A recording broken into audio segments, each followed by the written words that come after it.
So I have light to discuss with you all today refraction, plane surfaces, part A, B, C, D.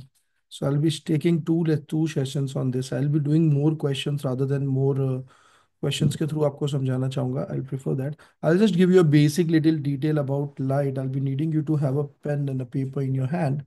I'll be putting up some really good questions, highly concept clearing questions.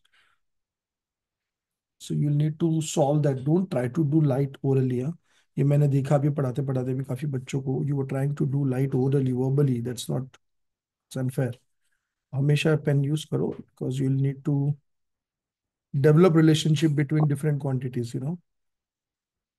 Okay, so the process in which a light, while transferring from one medium to another medium, undergoes the change in its path, the change in its direction of travel, that phenomena is known as refraction. Refraction is a phenomena. So if you get a question कि भाई ऐसा ऐसा हो गया, what phenomena is this? So in this chapter you have three phenomena. You have refraction, you have total internal reflection, and you have scattering. एक बार अपने मन में बोल लो कौन कौन से फिनोमिना की मैं बात कर रहा हूँ. There are three phenomena: refraction, total internal reflection TIR, and then there is scattering. So scattering you study in part of spectrum, while the other two you study in part A and part D respectively of this chapter. तो refraction वो phenomena जिसकी वजह से light अपना path change कर लेता है. Light ऐसा क्यों करता है? क्योंकि लाइट जब एक मीडियम से दूसरे मीडियम में जाता है तो उसका स्पीड चेंज होता है.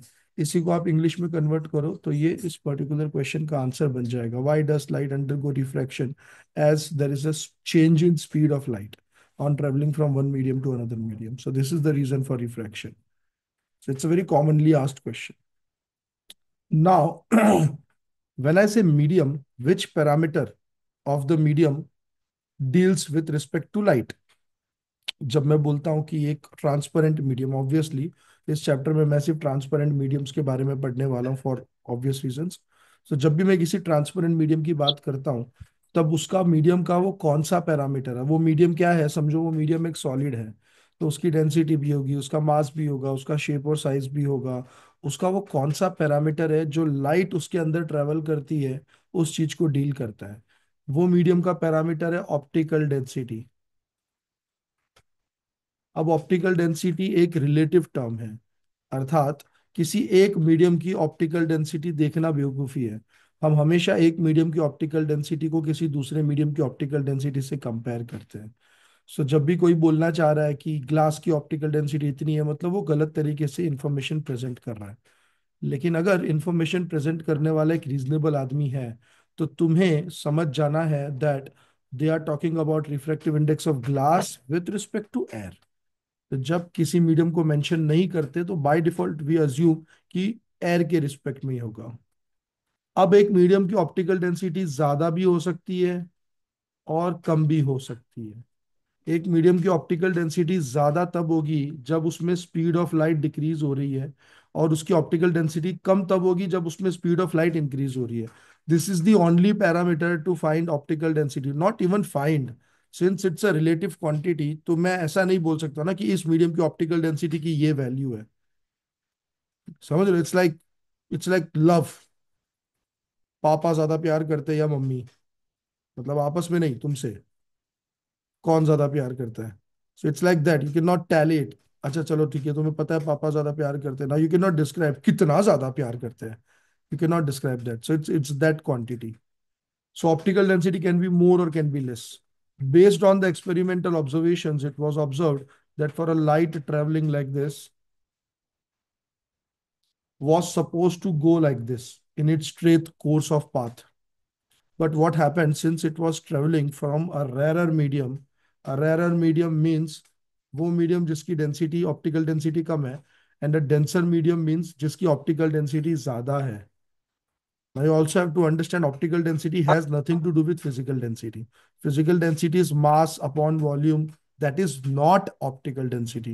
Optical density is just a parameter which tells you that in this particular medium, the speed of light will decrease or increase. So if we are moving from a rarer to denser medium, the light is going to bend towards the normal. This bending is known as refraction. While if I am going from a denser medium to rarer medium, the light in this case, rather than going to its original straight path, will be taking a diversion. Now, this is angle of incidence, angle of refraction. You have to understand, people, you have to understand. Keep in mind, every one of you, it's very important what I'm going to speak now. Please note, you have to understand that if a light refracts more, if a light refracts more, that means the medium has high optical density. The medium has high optical density. In this case, the angle of refraction will decrease, not increase.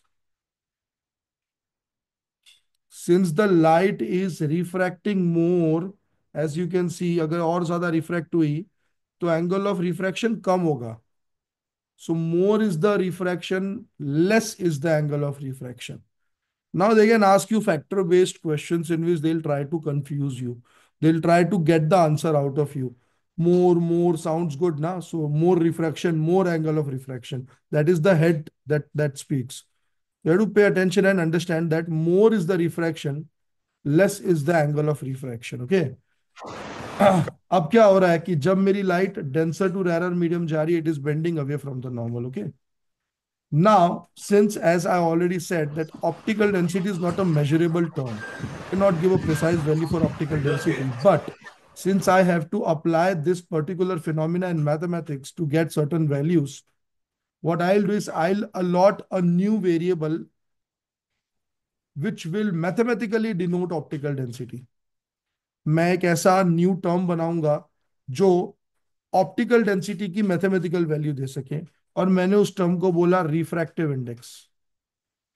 Refractive index is nothing but a mathematical form of optical density. It is represented by this mu, a fancy u, and refractive index is described as, suppose refractive index ज्यादा है मतलब optical density ज्यादा है, और ज्यादा optical density का मतलब होता है स्पीड ऑफ लाइट कम है.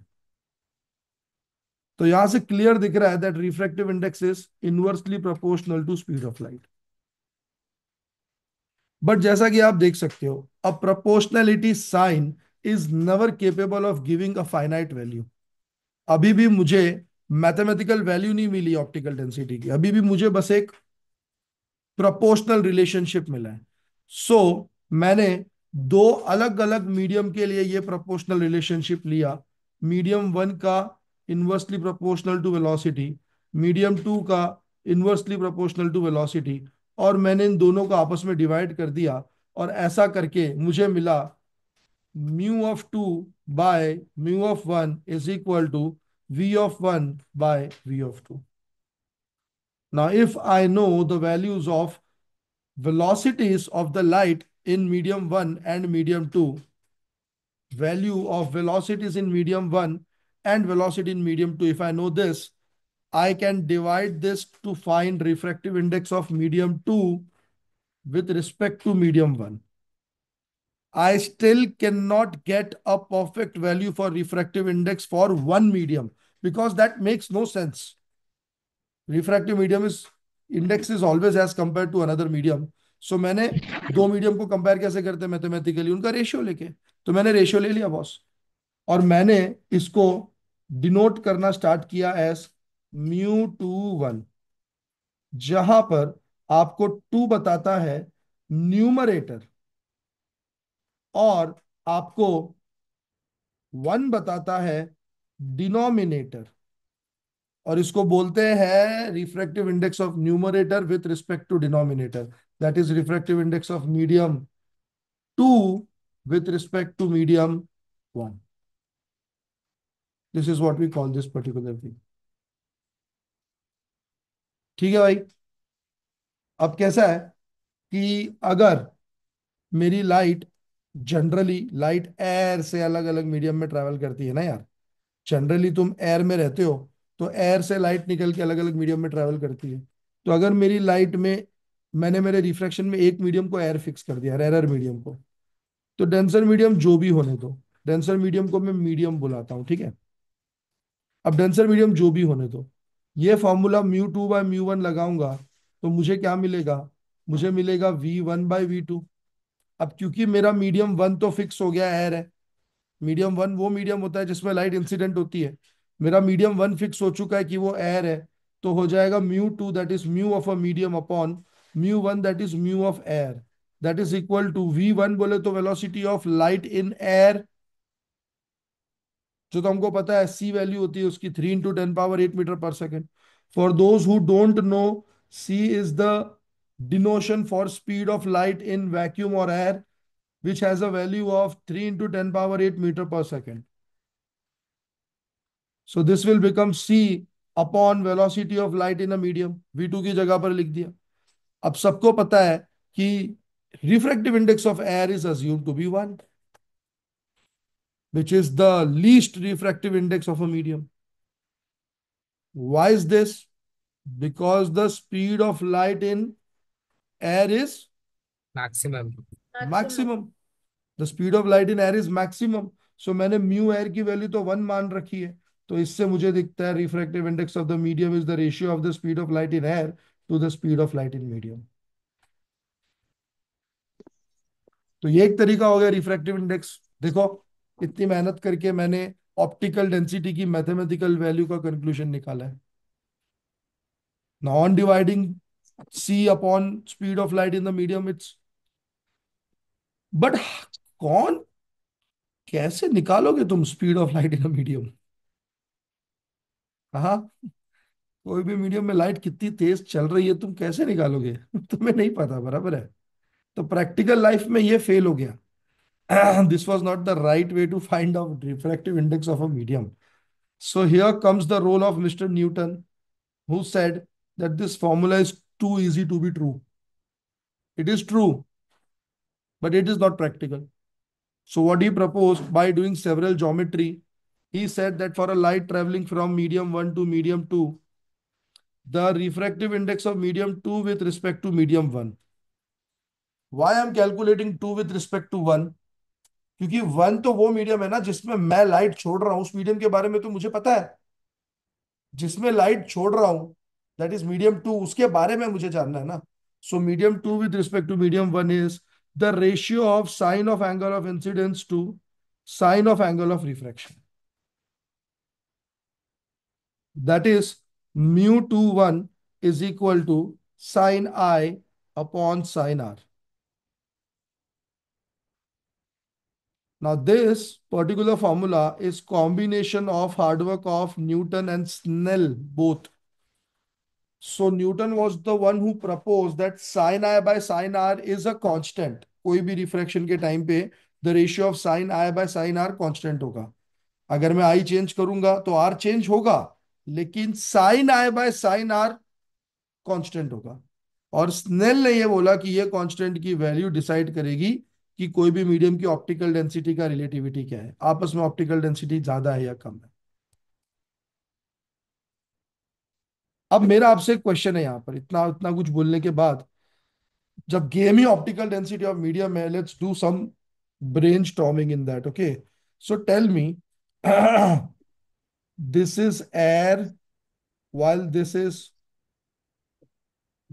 is glass, yeah, and another case में this is water and this is the same glass used in the case one, for two parallel rays of light falling like this, ऐसी गिरने वाली दो parallel ray of light। ये देखो ये रही। For these two parallel rays of light, in which case, सुनना, सुनोगे तो क्या, मैं लिख देता हूं चलो। In which case will light refract more? Number case two, one. Number two one शांति, बाबा ये आराम से रहे बाबा। वन सोच वन सोच वन आराम से सोचना, टाइम दे रहा हूँ सोचना, ऐसा क्या कर रहे वन हो? वन क्या, वन क्या समझ में नहीं आ रहा क्या मैं क्या बोल रहा हूँ? वन मुझे तुम्हारे आंसर में इंटरेस्ट ही नहीं है। वन ये क्वेश्चन आंसर्स का है ही नहीं। वो आंसर लाने का प्रोसेस सही है या नहीं है, मैं उस पर टाइम डलवाना चाह रहा हूँ तुम्हारा। आंसर मत करो 1 1, और दोबारा कोई प्रॉम्प्ट नहीं करेगा भाई मेरे। मैसेज करो ना, पता कितने। This is seventh eighth online lecture, क्या कर रहे हो?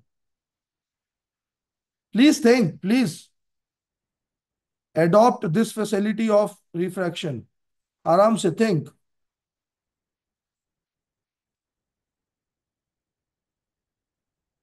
और otherwise I can ask in which case will angle of refraction be more. I can ask anything.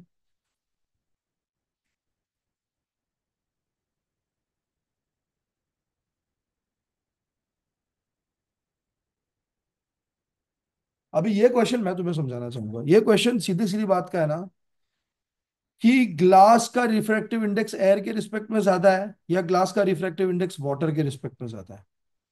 तो मैं तुम्हें दो तीन तरीके से समझाता हूँ। एयर का रिफ्रैक्टिव इंडेक्स है 1, वाटर का चलो मान लेते हैं 1.5, और रिफ्रैक्टिव इंडेक्स ऑफ ग्लास मान लेते हैं 2, 3 मान लेते हैं, चलो 3, मजा आएगा। ग्लास का वाटर से ज्यादा होता है, ये तो पता ही है। अब पहले वाले मीडियम में रिफ्रैक्टिव इंडेक्स निकालता हूं, तो mu of glass upon mu of air होगा μ2/μ1। ये प्रोसेस समझो कैसे निकालते रिफ्रैक्टिव इंडेक्स। आंसर आंसर का शौक मत पालो, प्रोसेस समझो सब लोग। तो μ2/μ1 निकालता हूँ, mu of glass with respect to air, तो म्यू हो जाएगा μg/μ a। म्यू जी दिया हुआ है मुझे 3, म्यू ए दिया हुआ है मुझे 1, तो कितना हो गया 3। अब अगर मैं निकालू mu of glass with respect to water, तो वो हो जाएगा mu of glass upon mu of water, that is 3/1.5, कितना हो गया 2। तो मुझे दिख रहा है कि refractive index of glass with respect to air is more than refractive index of glass with respect to water, which is less. I can see that. Fair enough. So since the glass has more refractive index with air, the glass with air will suffer more refraction as compared to water. ऐसा है।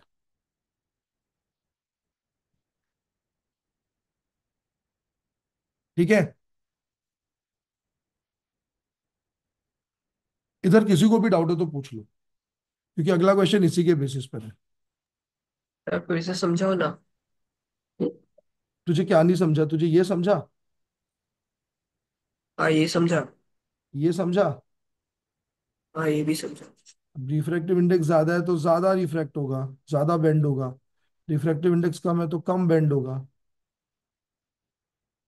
Sir ये question ऐसे भी पूछ सकते हैं क्या कि एंगल ऑफ डिविएशन किस में सबसे ज्यादा है? 100% पूछ सकते हैं, 100% पूछ सकते अच्छा। हैं, ऐसे ही पूछेगा। हाँ भाई अद्विक। सर ये इसका एयर का और वाटर का एक साथ यार ये सारे प्रोनाउंस दे दिए, ये इसका एयर का। आराम से सोच क्या पूछ रहा, कॉन्फिडेंटली पूछ भाई, पूछ वापिस पूछ। सर बाद में पूछता हूँ। अरे नहीं मेरे भाई, अब भी पूछ, ढंग से पूछ, सोच के पूछ क्या पूछ रहा है। इतने तो सालों के बाद तूने कोई क्वेश्चन पूछा है सामने से, पीछे मत हट, पूरा पूछ के जा।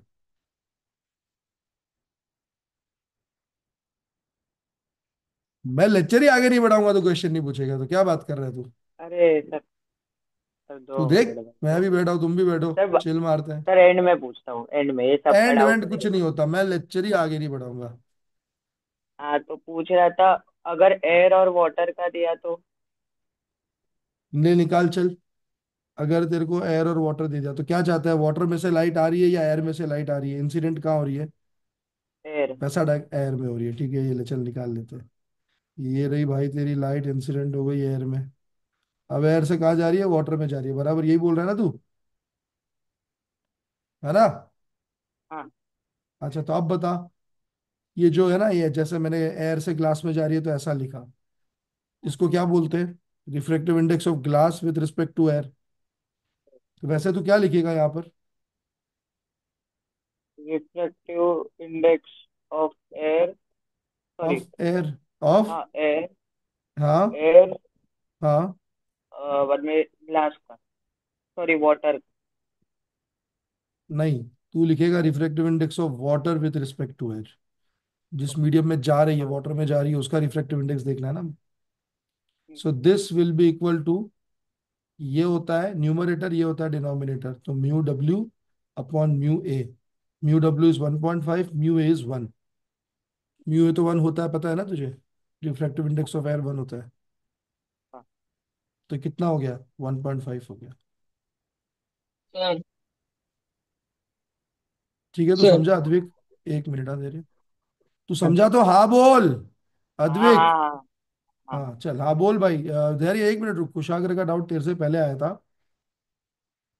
यार तुम लोग एक मिनट अपने डाउट होल्ड करोगे क्या? मेरा फ्लो टूट जाएगा। मेरे को एक क्वेश्चन करवाने दो खाली, और प्लीज एक कॉन्सेप्ट बताने दो। चलो क्वेश्चन भी नहीं कर रहा, कॉन्सेप्ट बताना चाह रहा हूँ।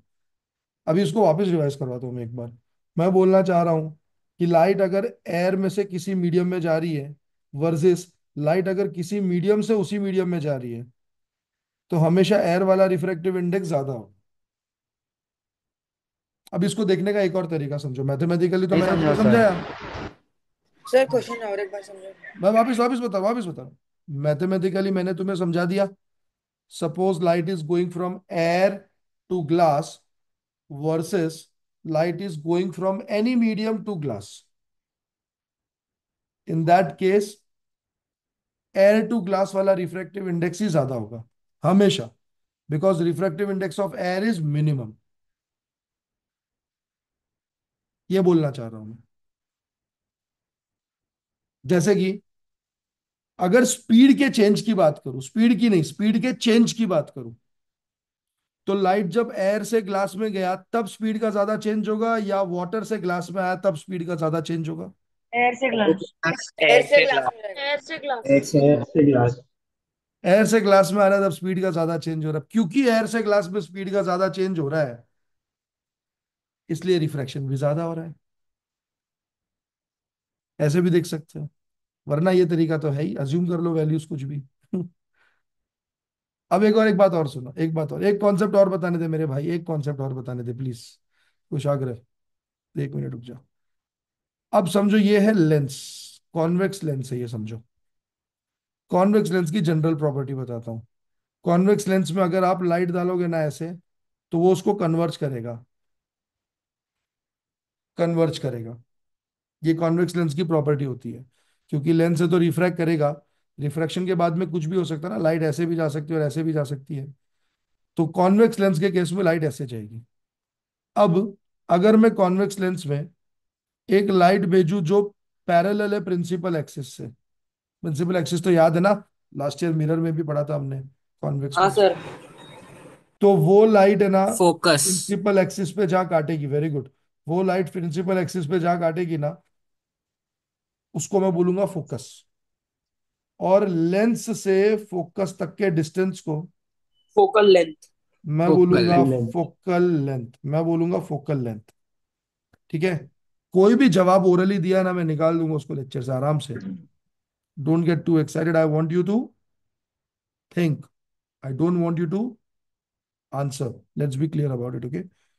सो what will happen to the focal length if I drop this lens in water? वही वाला कुछ कॉन्सेप्ट लग रहा है, देखो, एयर टू ग्लास या वाटर टू ग्लास, वही वाला कॉन्सेप्ट लग रहा है। इस कॉन्सेप्ट को एक बार और देख लो, समझ लो इसको एक बार और।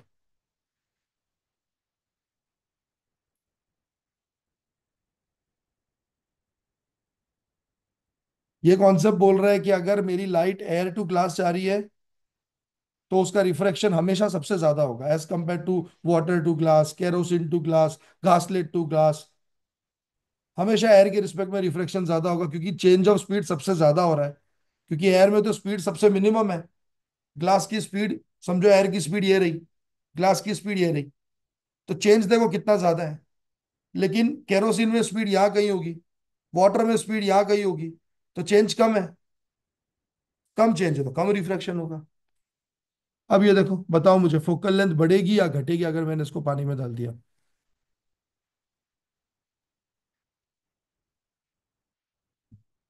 सर पूरा लेंस ही पानी में डाल दिया। अरे हाँ ना यार, क्या पानी छिड़केगा क्या लेंस पे? नहीं तो। सर चैट में आंसर किया है। हाँ देख रहा हूं मैं। सर चैट में आंसर। हाँ मैं देख रहा हूँ, सब मिक्स्ड आंसर है, increase decrease 50-50।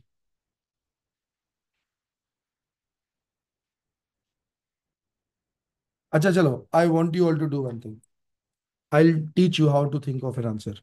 Draw this diagram in your book.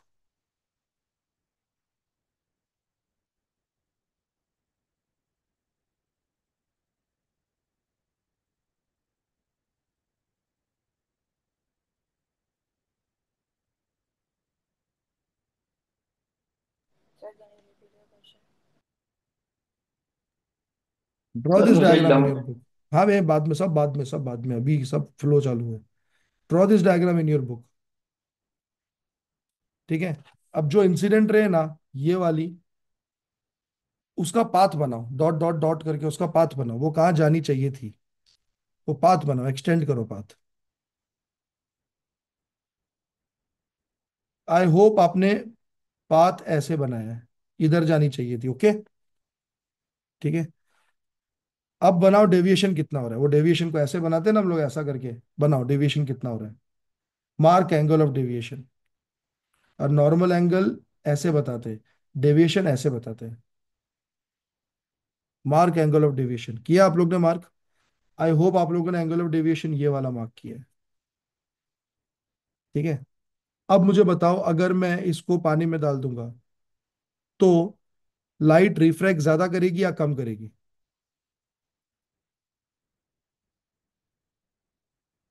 नहीं, अभी आप करेगा। बोल सकते हो, अभी आप बोल सकते हो। करेगा हाँ। ये लोग जो लेके ओरल आंसर कम देना। करेगा। कम कम करेगी। करेगी। कम करेगी, कम करेगा, यही कम यही करेगा। यही तो हमने पढ़ा, कम करेगा, कम यही तो करेगा। पढ़ा। जब एयर में था कम तब ज्यादा करेगी। रिफ्रैक्ट करेगा, जब वाटर से ग्लास में जा रहा है तब कम रिफ्रैक्ट करेगा। तो कम रिफ्रैक्ट करेगा मतलब, अब मेरी लाइट कुछ इस प्रकार से जाएगी। मैं कौन से कलर से बनाऊं? रेड कलर से बनाता हूँ। चलो, अब मेरी लाइट कम रिफ्रैक्ट करेगी तो कुछ इस प्रकार से जाएगी। ये दिख रहा है आपको, रिफ्रैक्शन कम हो रहा है, ये देखो। हाँ। तो अब बताओ फोकल लेंथ बढ़ी या कम हुई? बड़ी। बड़ी। बड़ी। बढ़ गई। बड़ी। इंक्रीज। है ना? अब एक फ्रेश पेज लेके वापस कर लीजिए। इसके बाद में एक सेम क्वेश्चन पूछूंगा आपको। सर मतलब मैंने एंगल ऑफ डिविएशन तो नहीं सोचा, but refract angle of refraction सोचा। कैसा सोचा? सर मतलब अगर आपने जो ऊपर वाला डायग्राम बताया था, उसमें हम्म। कैसा रिफ्रैक्शन एंगल एयर जैसा में। सोचा, जैसा सोचा, तो इनवर्स प्रोपोर्शनैलिटी यूजुअली लोग मानते नहीं है। हाँ, रिफ्रैक्शन जो इनवर्सली प्रोपोर्शनल होता है, लोग डायरेक्ट प्रोपोर्शनैलिटी ज्यादा यूज करते हैं, तो यही करना चाहिए। बाकी सर ये ठीक है वापिस भाई। बनाना है। हाँ, ये वापिस बनाना है नए पेज पे। वापिस बना, सोच एक बार इसके बारे में, जो तूने अभी अभी सोल्यूशन निकालने का अपन ने अप्रोच अप्रोच कैसे लिया था अपन ने।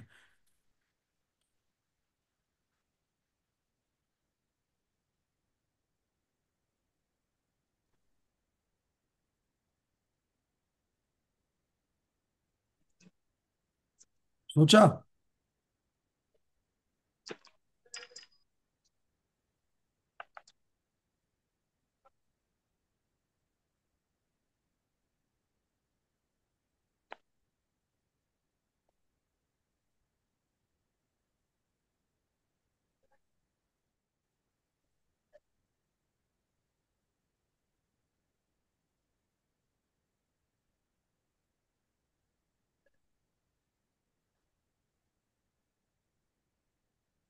ठीक है,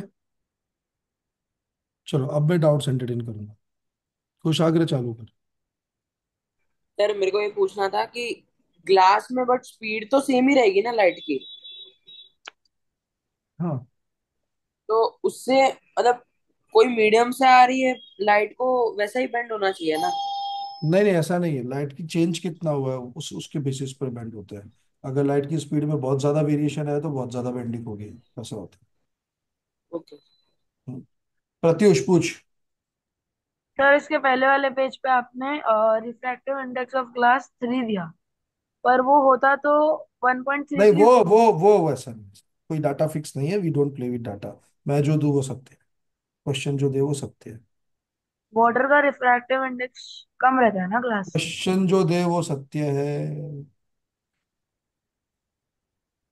ऐसा कोई भरम मत पालो किसका ज्यादा है किसका कम। क्वेश्चन ने जो दिया वो सत्य है। क्वेश्चन घुमा देगा तो तुम भी घूम जाओगे फालतू में। और बोलो और बोलो। अबे अच्छे डाउट नहीं आते यार तुमसे। मजा सर नहीं आ रहा सर इस साल ऑनलाइन पढ़ाने में। सर एक हाँ डाउट बोल है। भाई। सर सेकंड पेज पे आना। हाँ जाता हूँ। ये ले। सेकंड मतलब वो लेंस वाला। नेक्स्ट। हाँ। तो फिर जब हम लोग एयर से पानी में जाते हैं तो फिर हम लोग का डेविएशन बढ़ता है। हाँ तो फिर डे जो एयर से पानी में जाते हो डेविएशन कम होता है कंपेयर टू एयर से ग्लास। ओ ओके। हाँ मतलब ये जो लेंस है उसके रिस्पेक्ट में बोल रहा हूँ बिल्कुल ऐसे, है ना? तू समझा नहीं है तू खाली हाँ हाँ बोल के सलटा दिया है। ठीक है चल कोई नहीं बात। मैंने नहीं कंपैरेटिवली नहीं लिया था इसलिए। चल ठीक। सर है पहले मुस्कान वाले यार। पेज हाँ बोल बोल श्रेय बोल बोल। सर पहले वाले पेज में वो, हाँ सर, नीचे नीचे नीचे नीचे, सेकंड पेज, हाँ।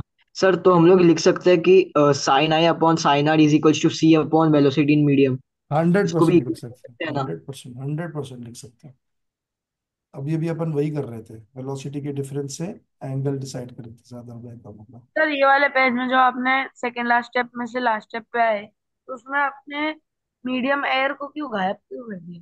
क्योंकि जनरली हम एयर से ही भेजते हैं ना। एयर से पानी में लाइट जा रही है एयर से ग्लास में लाइट जा रही है हम एयर में रहते हैं ना। ठीक है। सर एक सेकंड के लिए वो लेंसेज वाला पेज खोलो ना। ये ले। हो गया एक सर सेकंड। जब इसमें जब लाइट लेंस के अंदर एंटर करती है तो फिर उसको तो डबल डबल टाइम उसको वो होना चाहिए ना, रिफ्रैक्ट। एक बार जब वो हाँ लेंस के होती अंदर है एंटर कर होती रही है है और एक बार, होती तो फिर है हमारे ऐसे। डायग्राम में वैसे क्यों नहीं दिखाते? वो हम अज्यूम करते हैं कि लेंस बहुत थिन है जिस केस में हम लोग दो रिफ्रैक्शन को एक ही रिफ्रैक्शन की तरह दिखा सकते हैं। These are the okay. Privileges and perks given to you my boy by ICSC. Okay sir. Sir हाँ सेकंड क्वेश्चन में हम बेसिकली कंपेयर कर रहे हैं कि फोकल लेंथ एयर में कैसा होगा एंड फोकल लेंथ वाटर में कैसा होगा, है ना? हाँ सो जब लेंस अपना एयर में रखा रहता है तब अपना एंगल ऑफ डेविएशन कम क्यों होता है, लाइक कम एज नहीं होता है कंपेयर ज्यादा टू? होता है ज्यादा होता है हाँ ज्यादा मतलब होता ज्यादा है। क्यों होता है?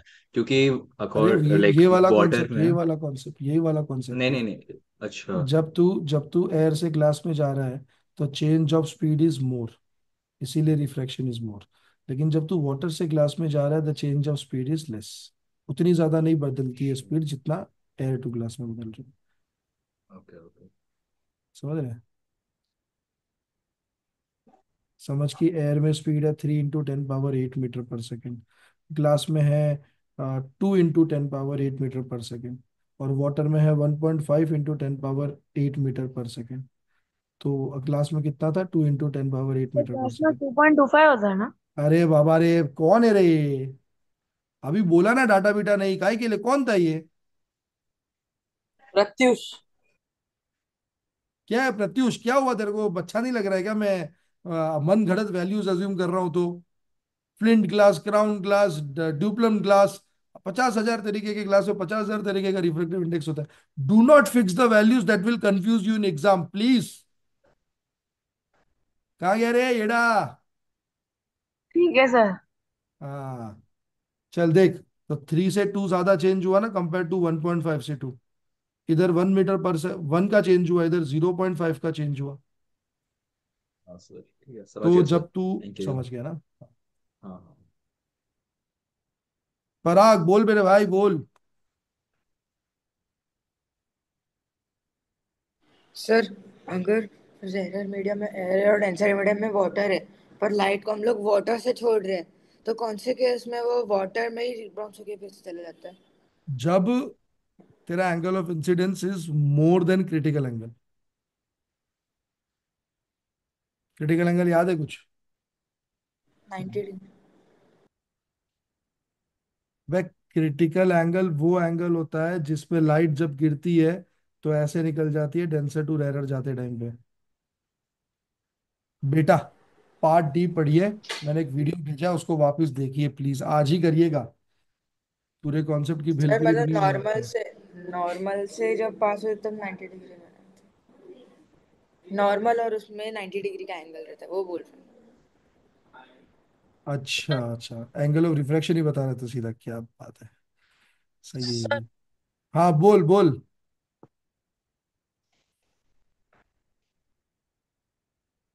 अरे बोलना, 2 बार सर बुलाया फिर कुछ बोल भी तो। सर ये क्रिटिकल एंगल और ये फिर टोटल इंटरनल रिफ्लेक्शन में क्या डिफरेंस हुआ? अबे तू एक बार वापस सोच, तूने क्या पूछा मुझसे अभी भी। तू एक फिनोमिना और एक मेजरमेंट के बीच में डिफरेंस पूछ रहा है। आज मौसम बहुत अच्छा है इसलिए रोड 100 किलोमीटर है। क्या बोल रहा है? TIR एक फिनोमिना, वो अगले लेक्चर में करेंगे रे TIR, अभी ये समझो। TIR related no questions to be entertained. बोल श्रेय। एक ने हाथ ही नीचे कर लिया। सर डाउट है, फॉर एग्जांपल मेरे एक चश्मे के ग्लासेस मतलब जो लेंस है वो एक ही ग्लास से बना और मेरे फ्रेंड के भी एक ही ग्लास से लेंस बना है। Will be doing in fourth lecture. No questions related to lens, only part A. Okay sir. हाँ त्रिशा बोल। सर इमेज अगर देखें तो अगर लेंस को पानी में देखेंगे तो इमेज और दूर फॉर्म होगा ना, क्योंकि फोकल लेंथ दैट इंक्रीज हो रहा है। डिपेंड्स, दैट डिपेंड्स इमेज की पोजीशन कहाँ है। So you remember that mirror में अलग अलग पोजीशन पे अलग अलग इमेज हाँ। का भी पोजीशन, तो that depends, that is this is a good thinking, but that depends on where your position of object is. Okay sir. Sir हाँ हाँ। सर जो लेंस में पार्शियल रिफ्लेक्शन भी होगा ना, होगा ना। तो उसमें एनर्जी लॉस भी होगी, तो होगी इमेज ना। में थोड़ा डिफरेंस नहीं दिखेगा? 100% दिखेगा। अच्छा ठीक है। हम्म, चलो, अब जब लाइट एक मीडियम से दूसरे मीडियम में जाती है तो लाइट की सर्टेन प्रॉपर्टीज चेंज हो जाती है।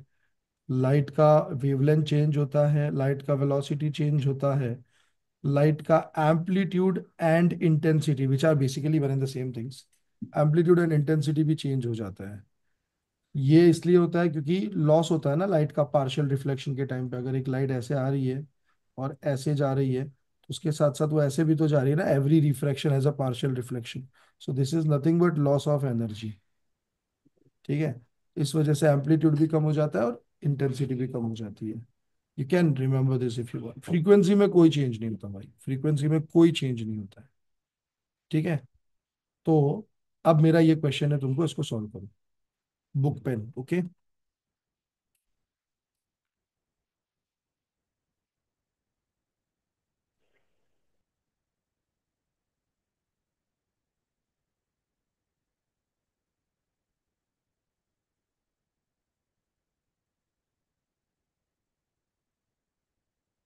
सर सीधा आंसर लिख देना। और क्या करेगा मतलब। अरे क्वेश्चन तो नहीं कॉपी करना, मैं तो ये पूछ रहा था।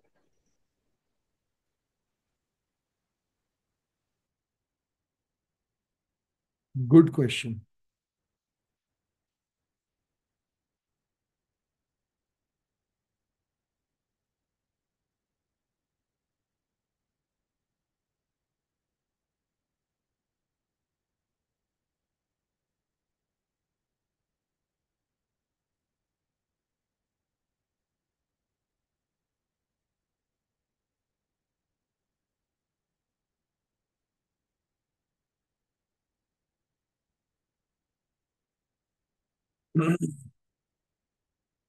जिनांश बेटा, पेन पकड़ो, बुक पकड़ो, सॉल्व करो। मंत्र नहीं सिखा रहा हूं जो बैठे रट रहे हो आप। हाँ सर। चांद का बैकग्राउंड लगा है, चांद भरी बैठ गई। फोटो ही खींचता हूँ जिस जिसका कैमरा बंद है, तुम्हारी तो दिखाता हूँ मैं तुमको। फ्री का लेक्चर अटेंड करना है तुमको, कैमरा कैमरा बंद करके लेक्चर अटेंड करना है तुमको, रुको तुम।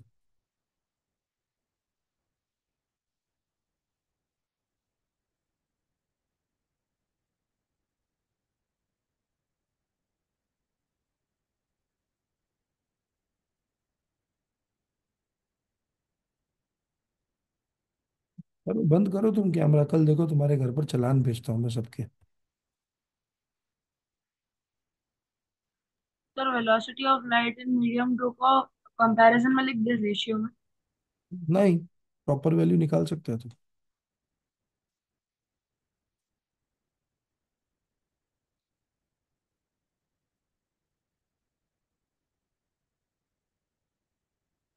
अच्छा मतलब सिंपलेस्ट फॉर्म में लिख सकते हैं वैसा बोल, हाँ लिख सकता भाई, फ्रैक्शन में छोड़ दे।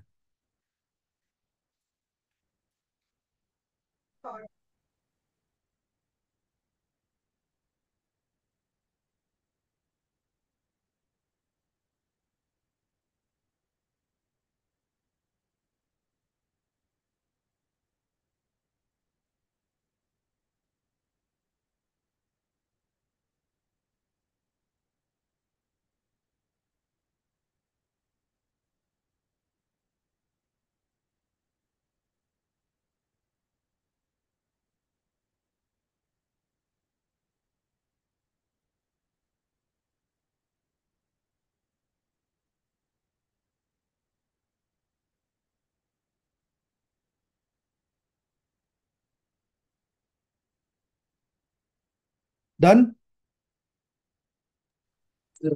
नहीं सर। ओके।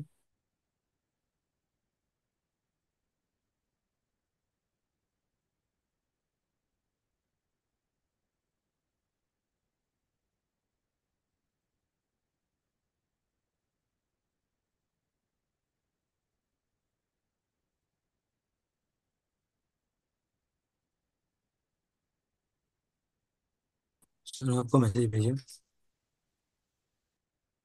हाँ। Oh wavelength nice. Whole number. मुझे समझा नहीं क्या बोला तूने, but प्रत्युष का आंसर आया सबसे पहले। Let me just check this answer.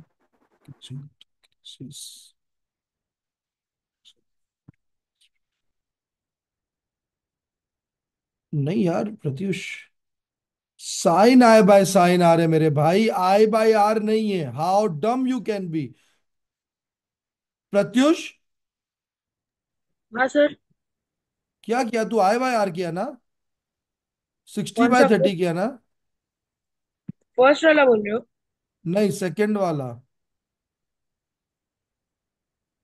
अगर मतलब एयर से उसमें आ रहा है, एयर में तो वन रहेगा तू रिफ्रैक्टिव तू इंडेक्स। फिर कान के नीचे मारूंगा। तू क्या किया, 60 बाय 30 किया ना। सच सच बोल। हाँ सर। ओरली सॉल्व कर रहा है ना तू। हाँ सर। शाना है ना तू।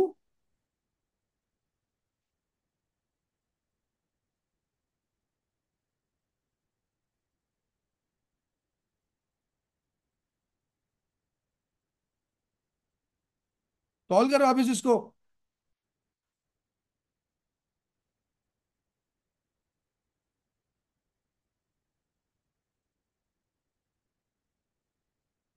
निहाल, you can find the accurate value of wavelength यार। अच्छा हाँ, you have to know this, I am so sorry. Sir wavelength हाँ। Of red light is 8000 angstrom. Wavelength of red light is 8000 angstrom. You can give me answer in angstrom itself. Sir ये याद रखना पड़ेगा। नहीं, data हमेशा देगा तुमको। ठीक। आई am so sorry, I should have given this you.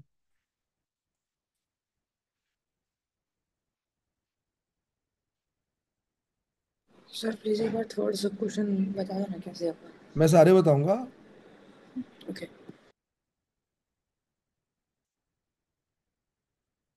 वो फॉर्मूला है ना भाई मेरे पर, आ गया यार। Lambda dash is equal to lambda by mu यार।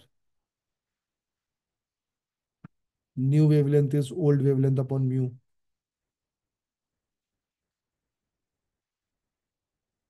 पूरा दिन देना पड़ेगा इस चैप्टर को पढ़ने के लिए, ऊपर ऊपर से देख देख के ना बहुत आसान लग रहा है, नॉर्मल के पास जा रहा है, नॉर्मल से अवे जा रहा है।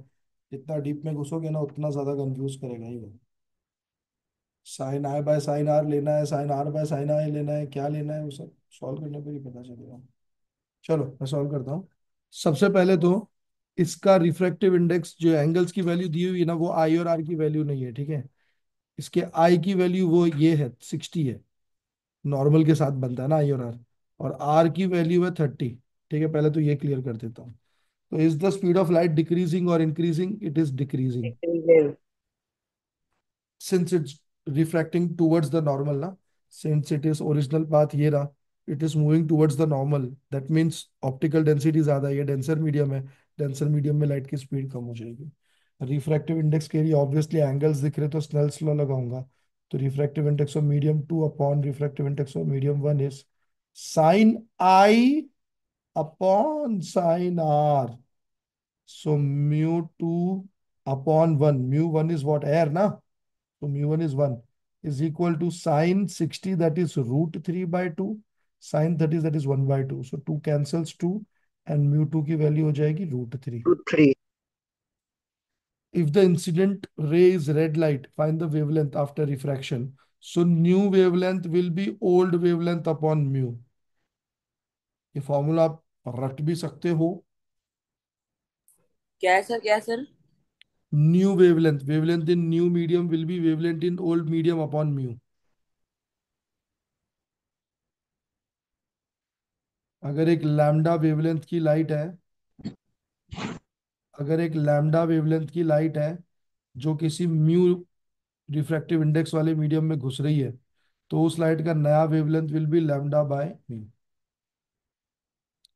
So the new wavelength So will be, mu of the second medium now. हाँ Mu हाँ, of the second first medium. First या first medium is actually not second medium with respect to one first medium. Just in case the first medium is air, then it does not matter. We can also say refractive index of second medium. But suppose it is not air, it is water. समझ रहा है? Sir तो ये फिर लिखना formula किधर पड़ेगा। से आया?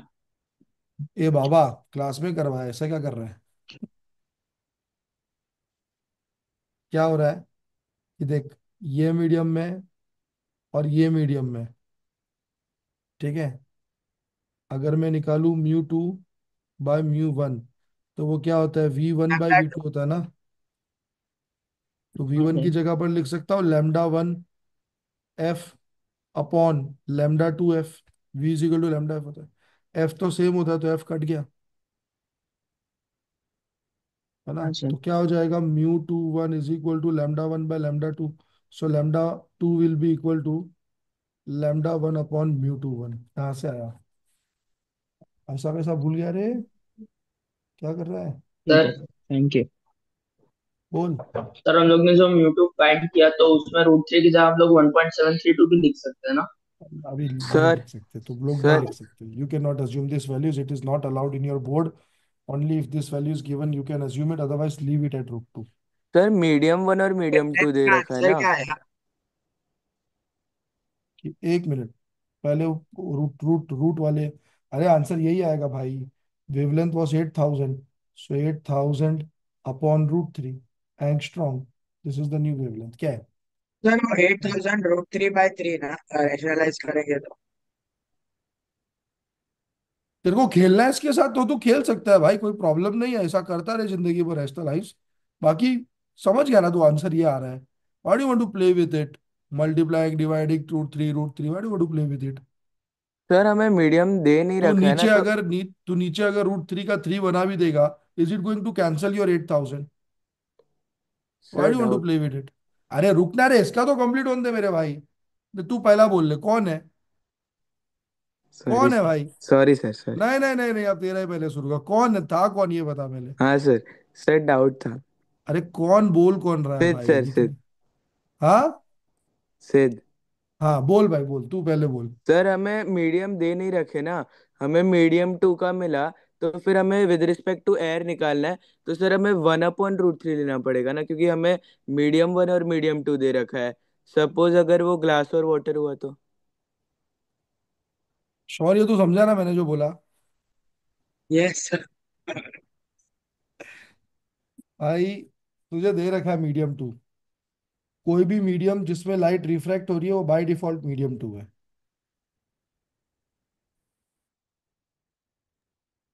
समझा? अब वो हाँ कुछ सर। भी हो, ग्लास, एयर, वाटर, केरोसिन, कुछ भी हो। Sir refractive index of medium 2 अरे कैसे लिखेंगे? एक मिनट, तू समझा क्या सेद? हाँ सर। हाँ बोलो, कौन बोल रहा था? मैं प्रत्युष। हाँ बोल। Refractive index of medium two with respect to air कैसे निकालें? μ2a ऐसा? हाँ। अरे वही तो निकाला, sine I by sine R से बे। ये μ2 1 मतलब क्या हो गया? μ2 1, 1 क्या एयर ही है ना? हाँ। तो sine I by sine R, Snell's law.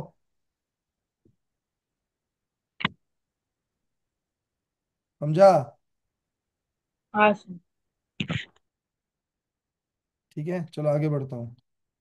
तो ये समझ में आ गया सबको? If the incident ray is red, find the wavelength after refraction. What will happen to the angle of refraction if the temperature of the two medium of medium two is increased? Increase बोलो, angle of refraction decrease बढ़ेगा या घटेगा? अगर decrease. Medium two का temperature बढ़ाया तो decrease. Refractive index कम होगा। Refractive index कम होगा तो रिफ्रैक्शन भी कम होगा। रिफ्रैक्शन कम होगा तो एंगल ऑफ रिफ्रैक्शन बढ़ेगा। बढ़ेगा। सर इंक्रीज लेता अगर ये लाइट ने कम रिफ्रैक्ट किया ऐसे तो एंगल ऑफ रिफ्रैक्शन बढ़ गया, और कम रिफ्रैक्ट किया तो एंगल ऑफ रिफ्रैक्शन और बढ़ गया। रिफ्रैक्शन के लिए ये ओरिजिनल पोजीशन से देखा जाता है, ये होता है रिफ्रैक्शन। अगर कम रिफ्रैक्शन हुआ ऐसे तो देख रहे हो एंगल ऑफ रिफ्रैक्शन बढ़ गया। So angle of refraction will increase. ठीक है, find the velocity of light in medium two. What is the definition of velocity of refractive index? Refractive index is speed of light in air upon speed of light in medium. So V will be equal to C by mu, where 3 into 10 power 8 upon root है। 3. अब कर ले रेस्टलाइज, enjoy your self now, कौन रेस्टलाइज as much. आगे करता है? So this sir is root root three into 3 ten power 8। 10 power 8 meter per second. Yes, you are right.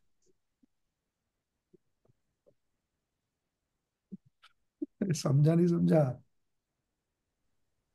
Sir समझा। चलो भाई, आज का खाचा पूरा। अब मिलेंगे अगले धारावाहिक में, जब और क्वेश्चंस तैयार है तुम्हारे लिए मेरे पास में। सर मैं तुम्हें सर वो क्वेश्चंस दूंगा। हाँ। उसमें वेवलेंथ क्या आएगा फाइनली? 8000/√3। 8000 upon root three.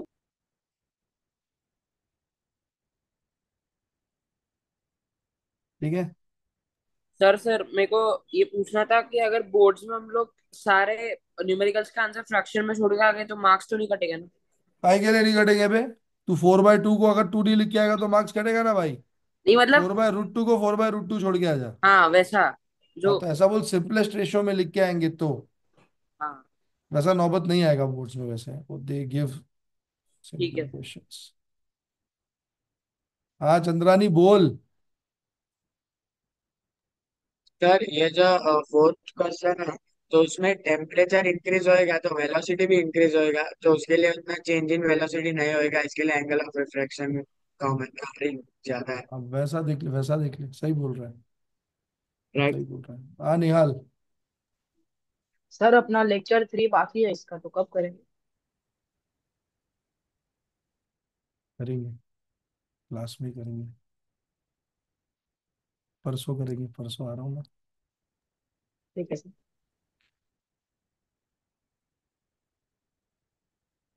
क्या बात है, आज तो हितांश भूतरा जी भी आए। भूतरा जी पहला लेक्चर अटेंड किया ना आपने मेरा?